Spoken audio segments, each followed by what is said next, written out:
Hey guys, I'm William with Exploring History. Today we explore the fascinating and controversial life of a man who held the grim title of executioner during a time when capital punishment was a common practice. Did you know that Giovanni Bugatti, known as Mastro Titta, executed over 500 people during his career as the official executioner of the Papal States? Yeah, that's a mind-blowing number. So get ready to explore the dark side and intriguing history of Mastro Titta. Hidden away on an obscure side street in the heart of Rome lies one of the most extraordinary and macabre artifacts of Papal Rome. An artifact not housed in the opulent Vatican museums or the majestic St. Peter's Basilica, but within the walls of the Criminology Museum. This is the Papal Guillotine, a 12-foot-tall sentinel of justice and death. Its blades, though aged, remain as sharp and foreboding as the day it was first forged, a relic of an era marked by turbulence and transformation. The guillotine stands as a silent witness to the history it helped shape. Introduced to Rome by the French in 1810, this efficient deliverer of death claimed its first victim, Tommaso Tintori, a local man convicted of homicide. This marked a significant moment in Rome's history, a period when the papal authority was overshadowed by Napoleon's rule.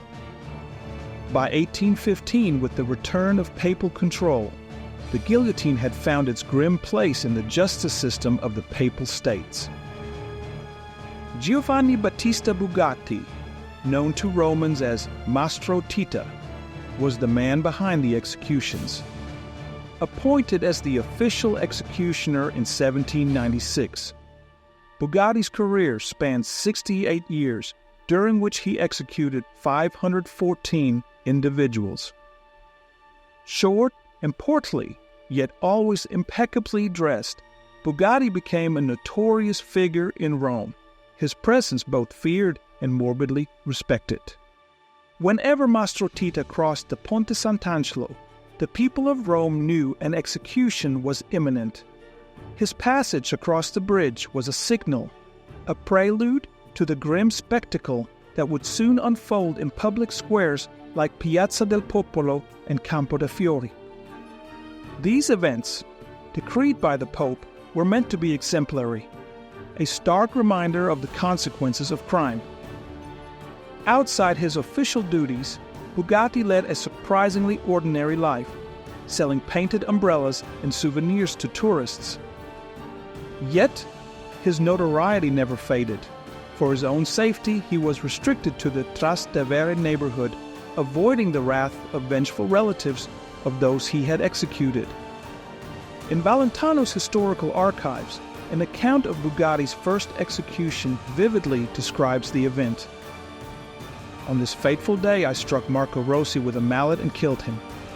Marco Rossi had murdered his uncle and cousin in revenge for the unequal division of an expected inheritance.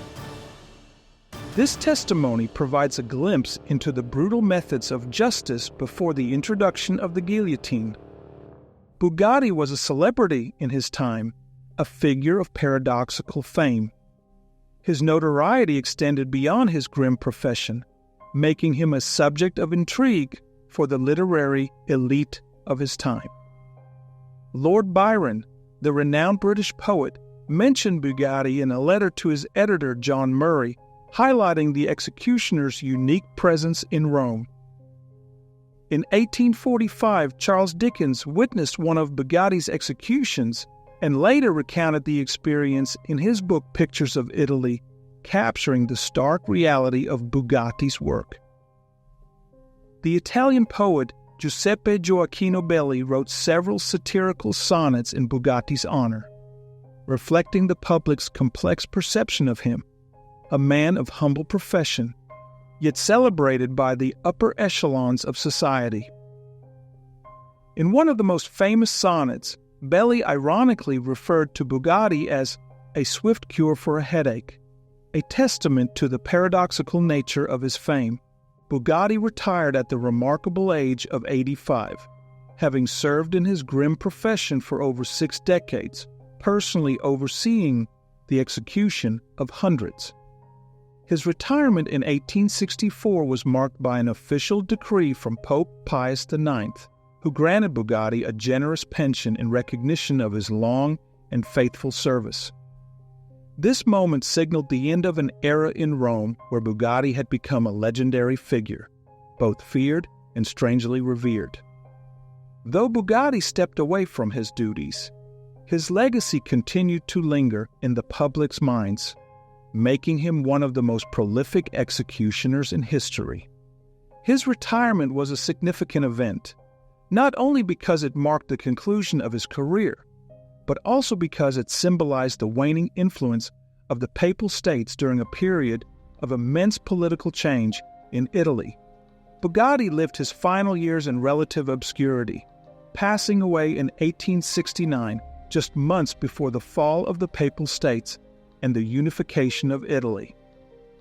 His death closed the chapter on a tumultuous period in Roman history, but the echoes of his work, steeped in both fear and fascination, continued to resonate. Bugatti's name became synonymous with the harsh justice of the era, and his life was a stark reminder of the complex moral and social dynamics that defined 19th century Italy. Today, the memory of Mastro Titta endures, woven into the fabric of Roman culture. Roman mothers still sing a chilling lullaby to their children.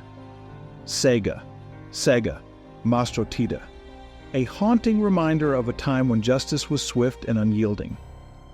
The papal guillotine remains, a silent guardian of history, a relic of Rome's past, and a testament to the dark chapters of justice and retribution that shaped the Eternal City.